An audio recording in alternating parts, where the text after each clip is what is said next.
ইমাম ও দারুল হিজরতের ইমাম এবং আহলুস সুন্নাহ ওয়াল জামাতের বিশেষ পণ্ডিত ইমাম মালিক রাহিমাহুল্লাহ বলছেন, ইন্নামা হাউলাই আকওয়ামুন আরাদুল কদহা ফিন নবী সাল্লাল্লাহু আলাইহি ওয়াসাল্লাম। ওই সম্প্রদায়ের সম্পর্কে বলছেন যারা সাহাবাদের সম্পর্কে গালমন্দ করে, তাদের দিকে ইঙ্গিত করে বলছেন, ইন্নামা হাউলাই কওমুন আরাদুল কদহা ফিন নবী সাল্লাল্লাহু আলাইহি ওয়াসাল্লাম। এরা এমন সম্প্রদায় যারা নবী সাল্লাল্লাহু আলাইহি ওয়াসাল্লামকে বদনাম করতে চায়, যারা রাসূল সাল্লাল্লাহু আলাইহি ওয়াসাল্লামের সম্পর্কে দুর্নাম করতে চায়।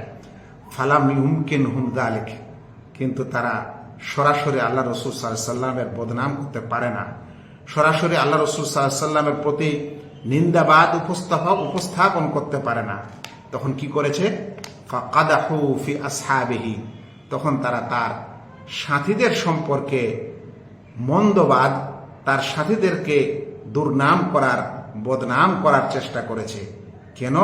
হাত্তা ইউকাল, যেন বলা হয়, রাজুলুন সুউন, সে ব্যক্তি মন্দ মানুষ ছিল। কোন ব্যক্তি? আল্লাহ রসুল, নাউজুবিল্লাহ। আল্লাহ রসুল সাল্লাল্লাহু আলাইহি ওয়াসাল্লামের সম্পর্কে ডাইরেক্ট মন্দ বলার তাদের সাহস হয়নি। করেছে কি?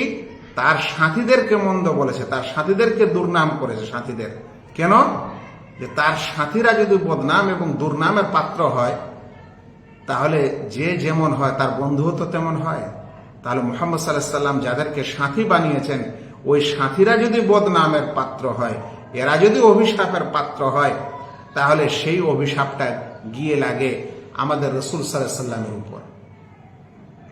সেই অভিশাপটা আমাদের রাসূল সাল্লাল্লাহু আলাইহি ওয়াসাল্লামের উপর যে লাগে, হাত্তা ইউকাল রাজুলুন সু, যেন বলা হয় যে ওই মুহাম্মদ তো খারাপ ব্যক্তি ছিল, মন্দ ব্যক্তি ছিল।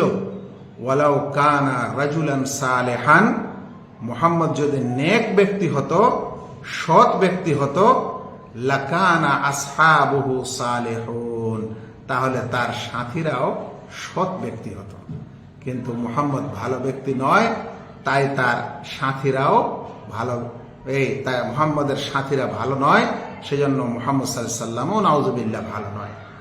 এই কথা বলেছেন আমাদের বিচক্ষণ ইমাম মালিক রাহিমাহুল্লাহ, যে তারা সত্যিকারে আল্লাহ রসুলকেই মন্দ বলতে চায়, কিন্তু মন্দ বলতে পারে না। এই কারণে ডাইরেক্ট বলতে পারে না, সে কারণে তার সাথীদেরকে মন্দ বলতে শুরু করে, যেন এটা প্রমাণিত হয় যে ওই ব্যক্তি মন্দ ছিল যাদের এরা সাথী।